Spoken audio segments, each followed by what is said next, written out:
Bonjour à toutes et à tous. J'espère que vous allez bien.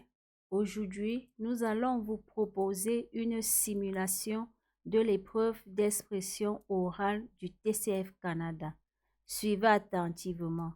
Nous vous invitons à vous abonner, liker et partager. On se retrouve juste après cette annonce. Bonjour à tous. Nous sommes ravis de vous annoncer le lancement des souscriptions pour notre chaîne YouTube en réponse à vos nombreuses demandes. C'est avec enthousiasme que nous vous offrons la possibilité de souscrire et de bénéficier d'un accès exclusif à nos séries de compréhension orale et écrite activées. De plus, vous aurez un accès régulier aux corrigés de niveau C1 et C2 des sujets récents et actuels des épreuves d'expression écrite et orale provenant de centres d'examen du monde entier. Nous avons également élaboré une formation complète pour vous accompagner au mieux dans votre préparation. Vous aurez même la possibilité de soumettre vos propres sujets et de recevoir les corrections dans les meilleurs délais. Ce n'est pas tout. De nombreux autres avantages vous attendent, notamment la possibilité de faire corriger vos rédactions par nos experts. Nous tenons toutefois à rassurer nos abonnés qui ne souhaitent pas souscrire, rien ne changera pour vous. Vous continuerez à avoir un accès gratuit à l'ensemble de nos contenus, comme auparavant. Les souscriptions ont pour seul but d'offrir des avantages supplémentaires à ceux qui souhaitent en bénéficier. Nous espérons que vous serez aussi enthousiastes que nous à l'idée de ces souscriptions, et nous vous remercions sincèrement pour votre soutien continu et votre confiance. Pour plus de détails, rendez-vous dans la barre de description et cliquez sur le premier lien. Nous vous remercions de votre confiance et nous sommes impatients de vous accompagner dans votre préparation au TCF Canada. Bienvenue à l'épreuve d'expression orale du TCF Canada. Cette épreuve de production orale dure 12 minutes. C'est un entretien en 3 parties. Vous aurez 2 minutes pour vous préparer avant le début de la deuxième partie. L'entretien est enregistré. Il sera évalué 2 fois. Une première fois sur place et une deuxième fois à France Éducation Internationale. À tout moment, vous pouvez me faire répéter ou reformuler un mot ou une question. Attention, une fois l'enregistrement commencé, il ne pourra plus être stoppé. Avez-vous des questions? Non, madame.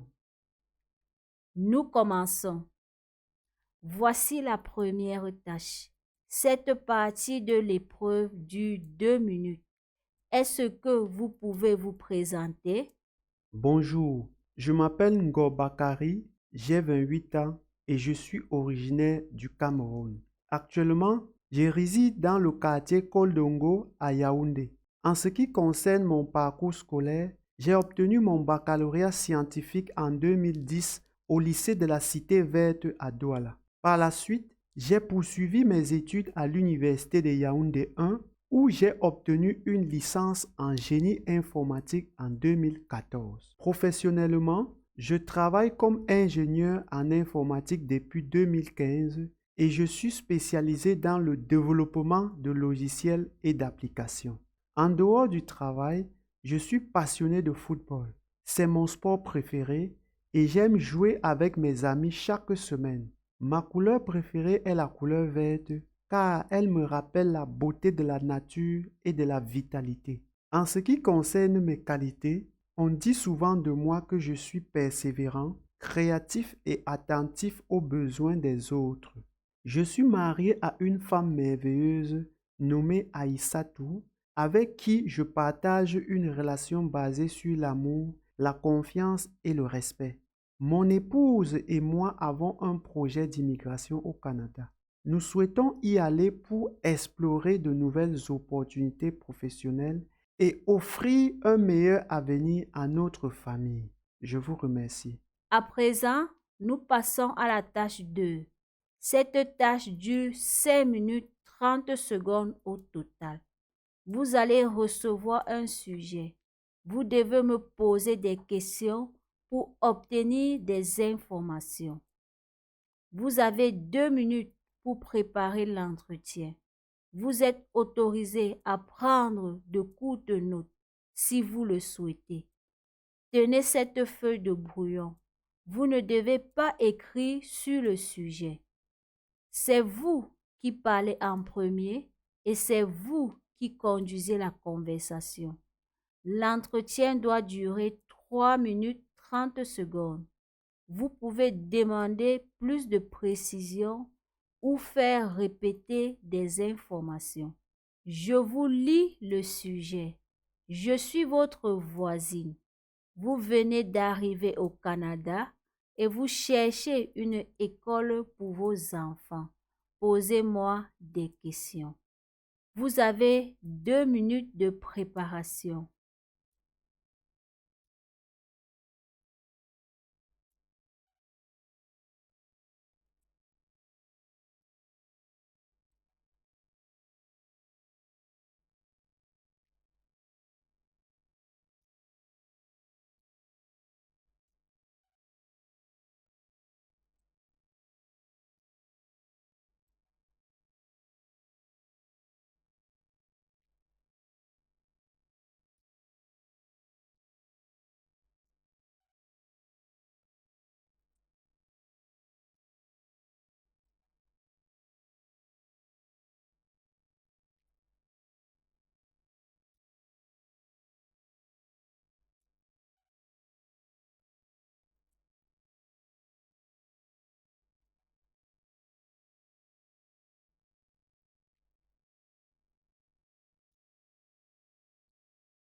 Bonjour, je suis nouveau au Canada et je cherche une école pour mes enfants. Puis-je vous poser quelques questions à ce sujet, s'il vous plaît? Bonjour et bienvenue au Canada. Je serai heureuse de répondre à vos questions. Merci beaucoup. Tout d'abord, pourriez-vous me dire quelles sont les options d'écoles disponibles dans la région? Absolument. Dans notre région, nous avons à la fois des écoles publiques et des écoles privées. C'est bon à ça. Parlons des langues d'enseignement. Quelles sont les langues d'enseignement disponibles dans les écoles de la région? Dans notre région, les 2 langues principales d'enseignement sont l'anglais et le français. C'est important pour moi de connaître les langues d'enseignement.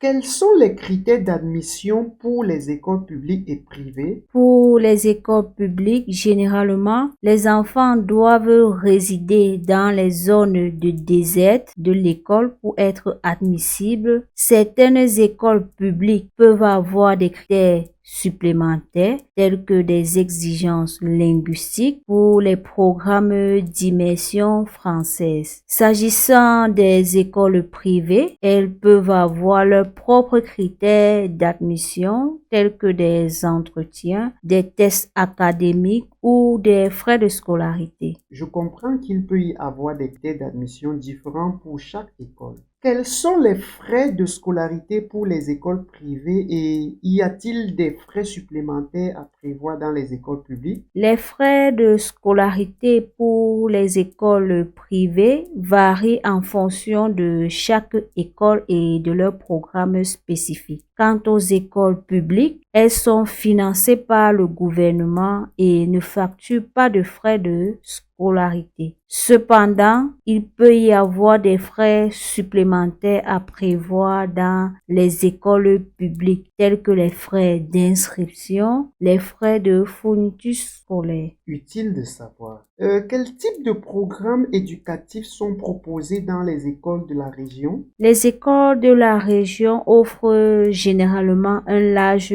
éventail de programmes éducatifs. Cela peut inclure des programmes académiques traditionnels, des programmes d'immersion linguistique et bien d'autres. C'est fantastique. Est-ce que les écoles de la région offrent des services de transport scolaire pour les élèves? Oui, de nombreuses écoles de la région offrent des services de transport scolaire pour les élèves. Je vais répéter. Oui. C'est rassurant de savoir cela. Comment sont les installations scolaires dans la région? Les installations scolaires dans la région sont généralement bien entretenues et offrent des environnements d'apprentissage appropriés. C'est encourageant. Est-ce qu'il y a des bibliothèques, des services de soutien scolaire et d'autres ressources pour les élèves? Absolument. Les écoles de la région offrent généralement une gamme de ressources supplémentaires pour les élèves. Cela peut inclure les bibliothèques bien fournies, des services de soutien scolaire et bien d'autres. C'est génial. Comment puis-je m'impliquer en tant que parent dans la vie scolaire de mes enfants? Les écoles encouragent généralement la participation des parents et peuvent offrir des opportunités telles que les réunions parents-enseignants. Merci beaucoup pour ces informations. J'ai encore une dernière question. Existe-t-il des ressources en ligne ou des sites web où je peux obtenir plus d'informations sur les écoles de la région? Oui, vous pouvez par exemple consulter les sites web des districts scolaires locaux qui fournissent souvent des informations détaillées sur les écoles publiques. Merci beaucoup pour toutes ces réponses détaillées et utiles. Concernant la tâche 3, je vais vous proposer un sujet. Vous allez vous exprimer sur ce sujet de façon argumentative, en utilisant des exemples, en justifiant vos idées, en essayant de me convaincre pendant 4 minutes 30 secondes. Elle se fait sans préparation. Voici le sujet. Comment trouvez-vous l'alimentation dans votre pays? Dans mon pays, je trouve que l'alimentation est un aspect essentiel de notre culture et de notre mode de vie. Globalement, je dirais que l'alimentation dans mon pays est variée, saine et reflète notre diversité culinaire. Tout d'abord, la diversité alimentaire dans mon pays est remarquable. Nous avons accès à une grande variété de produits frais, de viande, de poissons, de légumes et de produits provenant de différentes régions. Cette diversité nous permet de profiter d'une alimentation équilibrée et découvrir une multitude de saveurs et de traditions culinaires. De plus, notre pays a connu pour sa gastronomie riche en goût et en techniques culinaires, ce qui contribue à l'attrait de notre alimentation. Ensuite, je trouve que l'accent est de plus en plus mis sur la santé et le bien-être dans notre pays. En ce qui concerne l'alimentation, de nombreuses initiatives sont mises en place pour promouvoir une alimentation équilibrée et consciente. Les gouvernements, les organisations et les établissements d'enseignement sensibilisent les gens aux bienfaits d'une alimentation saine et encourageante. Il y a une prise de conscience croissante de l'importance d'une alimentation équilibrée pour maintenir une bonne santé physique et mentale. De plus, l'accès à des aliments de qualité est généralement bon dans mon pays. Les marchés locaux, les supermarchés et les magasins d'alimentation naturelle offrent une grande variété de produits frais et de qualité. De plus en plus de personnes sont conscientes de l'importance de consommer des aliments biologiques et respectueux de l'environnement, ce qui contribue à la disponibilité de ces produits sur le marché. Enfin, l'alimentation dans mon pays est souvent associée à des moments de convivialité et de partage. Nous avons une forte culture de repas en famille et entre amis où nous prenons le temps de nous asseoir ensemble et de savourer nos plats traditionnels. Cela renforce les liens sociaux et crée une atmosphère chaleureuse autour de la nourriture. En conclusion, je trouve que l'alimentation dans mon pays est variée, saine et reflète notre diversité culinaire. Nous avons accès à une grande variété de produits frais et il y a une prise de conscience croissante de l'importance d'une alimentation équilibrée pour maintenir une bonne santé. De plus, les moments de partage et de convivialité associés à l'alimentation renforcent les liens sociaux. Dans l'ensemble, je suis fier de l'alimentation dans mon pays et je pense qu'elle contribue à notre mode de vie sain et épanoui. Je vous remercie. Nous sommes arrivés au terme de cette vidéo. Surtout, n'oubliez pas de vous abonner, liker et partager pour nous encourager. À très bientôt dans les prochaines vidéos. Bonne chance!